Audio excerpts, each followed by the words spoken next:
예수님의 이름으로 기도하옵나이다. 아멘. 할렐루야. 오늘도 이 자리에 오신 여러분 모두를 주님의 이름으로 축복합니다. 여러분의 영혼이 잘된 것처럼 범사가 잘되고 강건한 은혜가 있기를 바랍니다. 오늘은 교회력으로 종려주일 또는 고난주일이라고 합니다.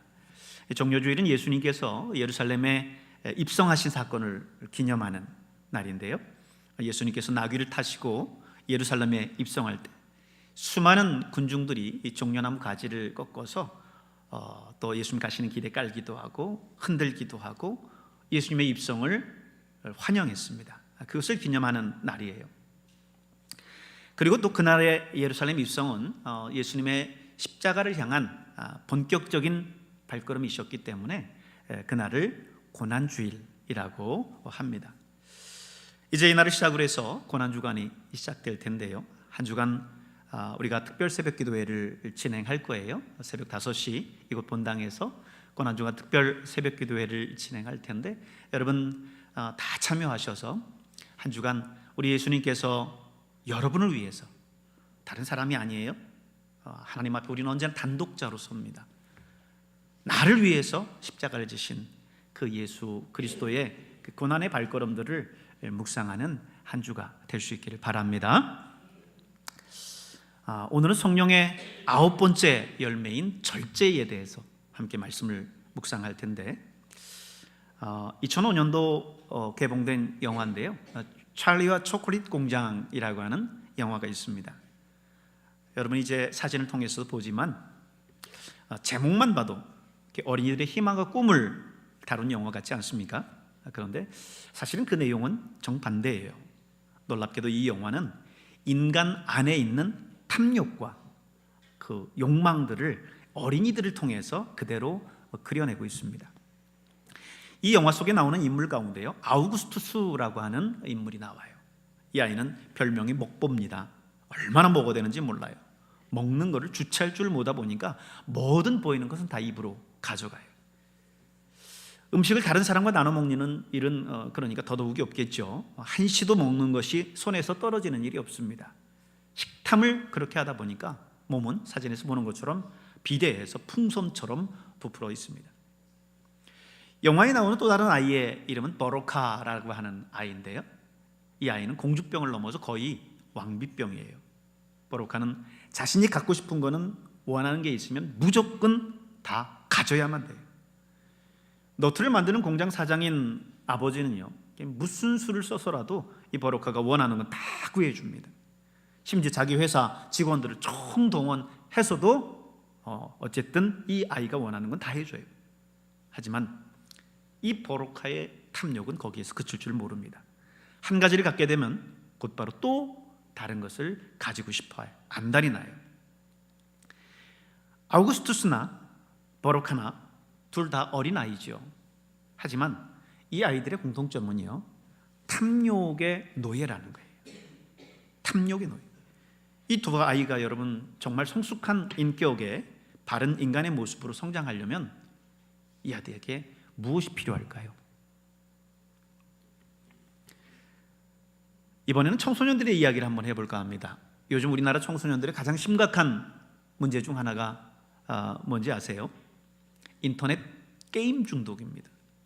최근 조사에 따르면요, 초등학생부터 시작해서 고등학생들까지 하루 평균 인터넷 사용 시간이 약 8시간 정도 된다는 거예요. 평균 8시간을 이렇게 수면을 취해야 건강하다고 하는데, 평균 8시간을 수면을 취하는 게 아니라 인터넷에 빠져 있습니다.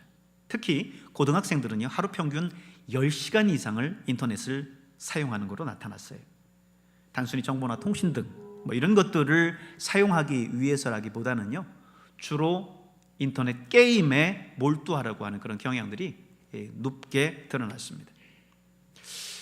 이 연구 결과에 따르면 우리나라 게임 이용 청소년 10명 중 1명 정도는요, 게임을 하지 않으면 금단 현상, 우리 장년들 담배 피우시다가 담배 끊으려고 하면 자꾸 이렇게 금단 현상이 나타나잖아요. 그것처럼 이 인터넷 게임도 안 하면 이 금단 현상이 나타난다는 거예요. 조절 능력 상실이나 강박적 의존과 같은 그런 중독 증상들이 심하게 나타난다는 겁니다. 게임에 빠진 청소년들은요, 이 정상적인 생활을 할 수가 없어요.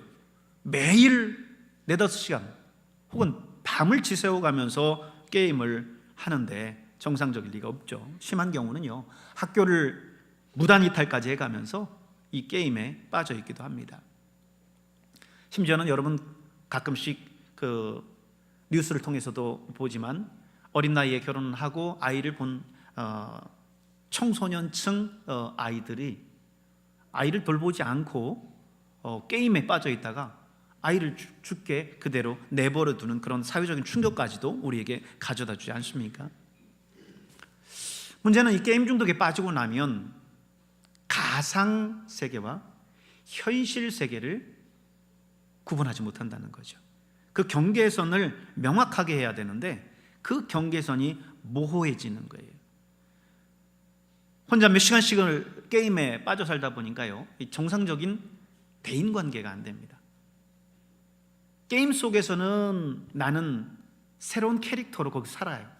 근데 현실 세계 속에서 다른 사람들과 관계를 맺고 살아가야 되는데 그 관계 형성들이 안 되는 거죠. 성격이 점점 공격적이고 파괴적으로 변합니다. 이들이 누굽니까? 이 나라의 미래고 또 이 땅의 미래입니다.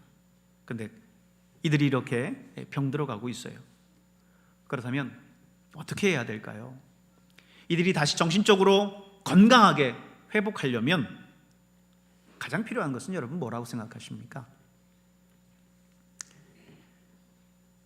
그렇다면 이번엔 어른들을 한번 생각해 볼까요? 이게 어디 어린이들과 청소년들만의 문제라고 치부할 수는 없어요. 한 온라인 커뮤니티에요, 눈길을 끄는 게시글 하나가 올라와 있었어요. 제목은 내가 파산한 이야기라는 거였습니다. 글을 올린 사람은 30대 중반의 평범한 회사원이었습니다. 그는 원래 성실한 월급쟁이였고 결혼도 눈앞에 두고 있었고 내 집 마련을 위해서 차곡차곡 적금을 붓고 있었습니다. 그러던 중 2020년 가상화폐의 붐이 불기 시작했어요. 주변 사람들은 비트코인으로 수천만 원을 벌었다, 이더리움은 곧 2배 간다, 이런 말들이 막 되니까 조급해졌습니다. 야, 나만 뒤처지는 거 아닌가 하는 마음에 처음에는 적금 통장을 깼어요. 그리고 가상화폐를 샀습니다. 처음엔 잘 풀렸어요. 수익도 나고 자신감이 나름 생겼습니다. 그래서 점점 투자의 규모를 늘렸어요. 월급도 모두 갖다 놓고 심지어는 부모님께 결혼 자금이 필요하다고 말하면서 수천만 원씩을 빌려서 투자를 했습니다. 그런데 그러다가 어느 날 코인이 폭락했어요. 그는 마이너스를 회복하기 위해서 더 큰 금액을 빌려서 소위 물타기를 했고, 그런데 더 큰 폭락이 찾아왔습니다. 결국 그는 직장에 알리지 않고 회사 자금 중 일부를 횡령해서 투자에 넣었고요, 이것이 들통이 나서 해고를 당하고 경찰에 고발까지 당했습니다. 파혼은 물론 부모님과의 관계마저도 단절되고 말았어요. 그는 글 말미에 이렇게 적었습니다. 욕망은 끝이 없었고 수익보다 더 큰 스릴과 빠른 부를 원했던 제 마음이 문제였습니다. 돌아갈 수 있다면 평범한 일상이 얼마나 귀한지 깨달았을 겁니다. 이렇게 적었어요. 여러분, 이 사람이 정상적인 삶으로 돌아오기 위해서 여러분 어떤 것이 가장 필요하다고 생각하십니까? 지금 3 이야기를 드렸어요. 어린아이들, 청소년들, 그리고 장년들, 그들에게 해당되는 이야기를 드렸는데 이들의 해답이 뭘까요? 오늘 절제가 아닐까요? 우리는 지난 8주 동안 우리가 맺어야 되는 성령의 열매 8가지를 다뤘습니다. 그리고 오늘 마지막 9번째 열매 앞에 서 있어요. 오늘 우리 주님은 우리가 맺어야 할 마지막 열매인 절제의 열매를 제시하고 계십니다. 절제의 열매를 맺어라. 앞에서 예로 든 3가지 이야기의 공통적인 해답도 절제였습니다. 절제만이 아이들과 청소년, 장년들을 불문하고 인간을 행복으로 인도할 수 있는 거예요. 그 불행의 늪에서 빠져나올 수 있도록 하는 겁니다. 오늘 본문의 성령의 마지막 열매로 등장하고 있는 이 절제라고 하는 말은요, 헬라어로 엔크라테이아라는 말이에요. 엔크라테이아. 한번 따라서 해볼까요? 엔크라테이아. 엔크라테이아. 자신을 다스린다, 자기 통제력을 의미하는 겁니다. 이 절제는 힘 또는 권력을 지칭하는 크라토스라고 하는 단어에서 파생된 건데, 이 크라토스는요, 그리스 신화의 힘의 신으로 등장합니다. 그래서 엔크라테이라라고 하는 것은요, 자기를 다스리고 통제할 수 있는 힘을 말하는 거예요. 자신을 다스리고 통제할 수 있는 힘. 따라서 이 절제의 의미를 가지고 있는 엔크라테이아는 고대 그리스 철학에서도요, 아주 중요한 개념으로 등장합니다. 여러분이 잘 알고 있는 플라톤이나 아리스토텔레스 같은 사람들은 이 절제를 인간의 중요한 덕목 가운데 하나로 강조했어요. 그래서 헬라 문화권에 가면 이 절제라고 하는 엔크라테이아는 단순한 그냥 자제력이 아니라요, 우리 삶을 지배하는 힘으로 여겨졌어요. 자기 자신을 제대로 통제할 수 있을 때 비로소 진정한 자유를 누릴 수 있다라고 하는 철학적 개념이 거기에 담겨져 있는 겁니다. 영어로는 이 절제를 self-control이라고 썼어요. NIV에서는, 또 KJV에서는 temperance라고 했어요. temperance. 어떤 분은 이 절제가 성령의 열매 가운데 가장 마지막에 등장을 하니까 어떻게 생각하냐면 절제가 덜 중요해서 그렇다, 비중이 작아서 그렇다, 이렇게 말씀하는 분들도 있어요. 하지만 그것은 이 절제의 의미를 제대로 이해하지 못했기 때문에 오해한 겁니다. 오히려 절제는요, 앞서 말한 다른 모든 열매들 담는 바구니와 같은 거예요. 다른 열매를 완성시키는 열매라고 할 수 있습니다. 이거는 성경을 보면 보다 명확해져요. 창세기 보면요, 하나님이 에덴 동산을 만드시고 아담과 하와에게 그 에덴 동산을 주시면서 다스리게 하시죠. 그 동산의 모든 것들을 다스릴 수 있는 권한을 그들에게 줍니다. 그런데 유일하게 하나님께서 금지하신 그 명령이 있었어요. 뭐죠? 동산 중앙에 있는 선악을 알게 하는 나무의 열매. 뭐예요? 선악과, 그거는 먹지 말라라고 말씀한 거예요. 다른 말로 하면 절제의 명령입니다. 네가 에덴에 있는 모든 것을 네 마음대로, 네 뜻대로 다스리고 네가 다 취할 수 있고 네 마음대로 할 수 있지만, 그러나 딱 한 가지 네가 절제해야 될 게 있다. 동산 중앙에 있는 선악을 알게 하는 나무가 있는데 그 나무의 열매는 만지지 마라, 먹지 마라 라고 말씀을 한 거죠. 그러니까 하나님께서 인간에게 주신 첫 번째 명령이 뭐냐면 절제의 명령이었어요. 이 절제에 대한 명령은 에덴을 지킬 수 있는 유일한 명령이었습니다. 근데 아쉽게도 인간의 비극이 어디에서 시작됐어요? 이 절제의 명령 계명을 어기면서 시작됐습니다. 아담과 하와는 주님의 그 절제의 명령을 어기고 선악과를 취해서 따먹습니다. 결국 인간은 저주받아서 그 에덴에서 추방당하게 되죠.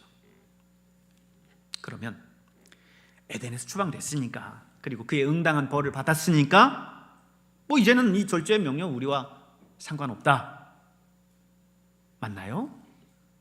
그렇지 않습니다. 설교를 시작하면서 제가 드린 세 가지 이야기를 생각해 보십시오.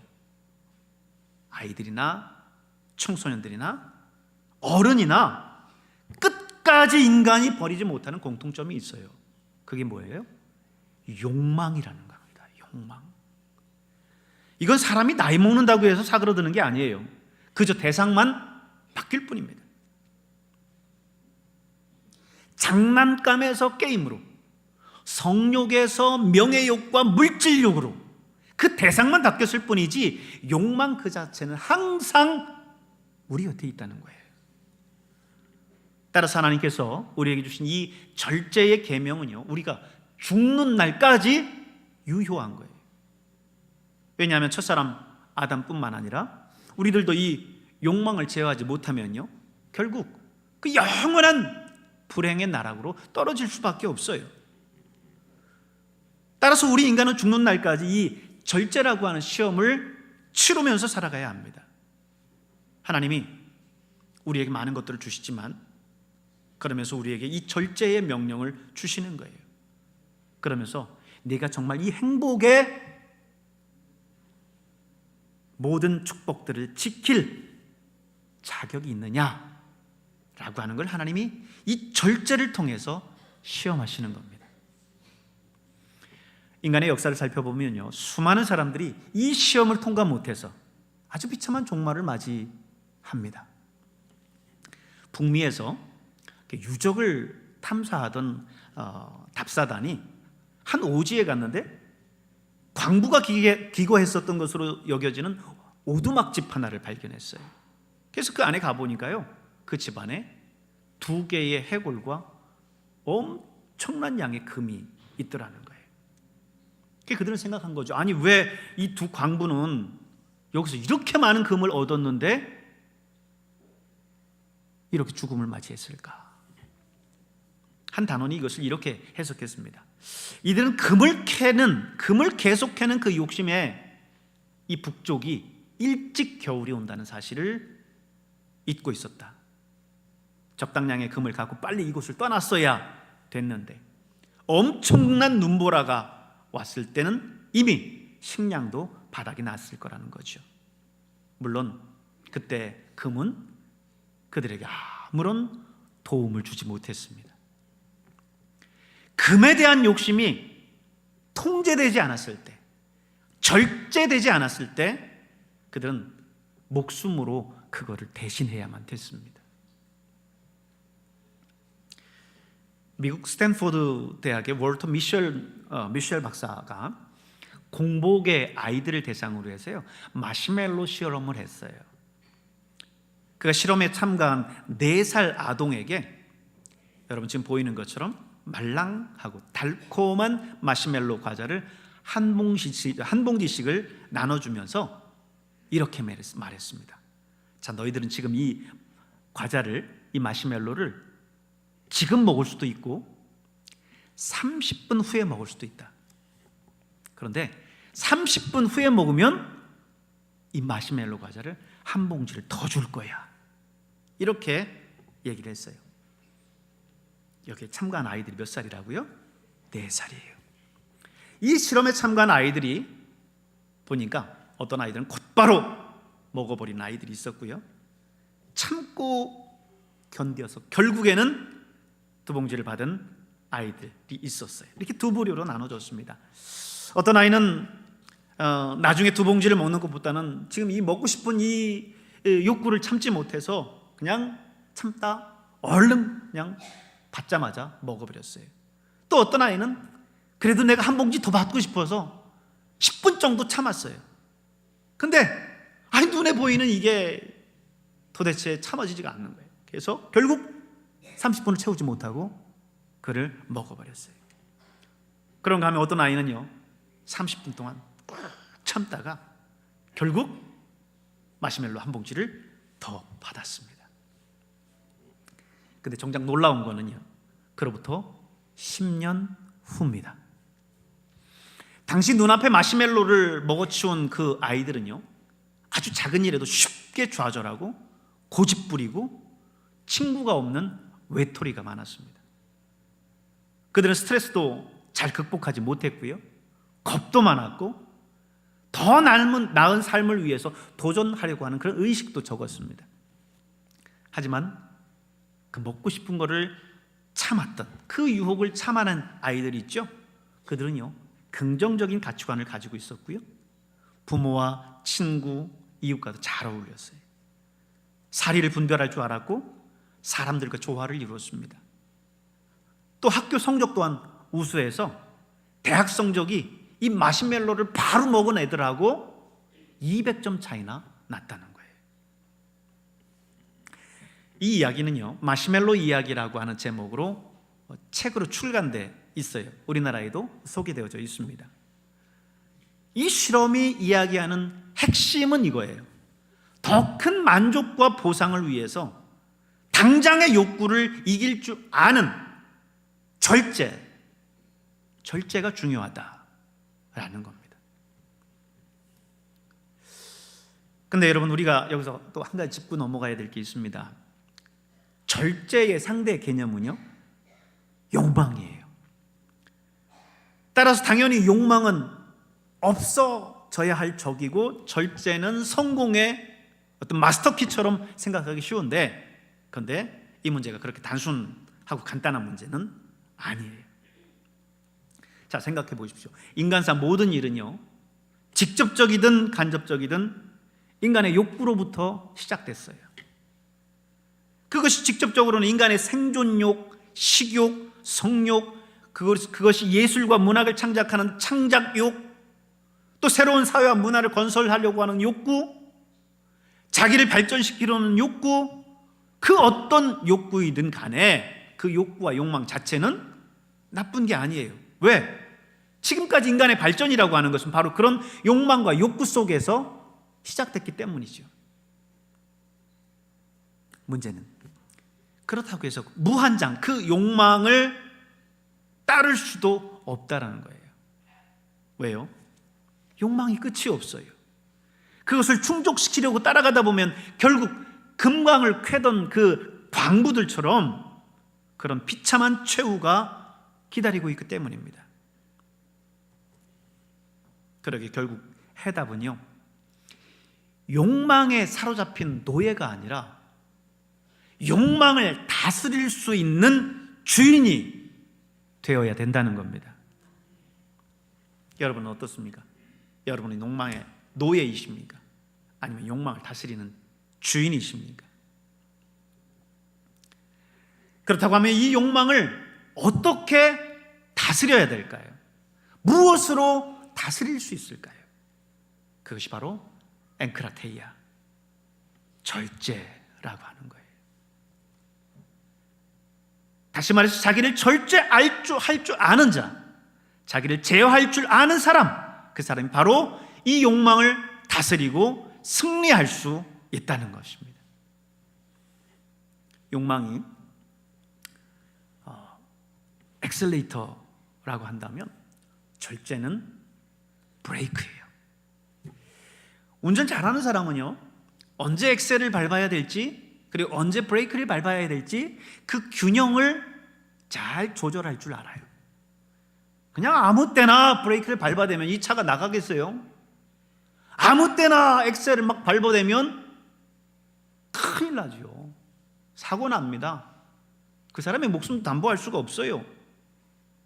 근데 운전할 때는 그런데 우리의 인생 속에서 이 욕망에 대한 엑셀과 이 브레이크를 조절한다는 게 이게 운전하는 것처럼 또 쉽지 않아요. 잘 안 됩니다.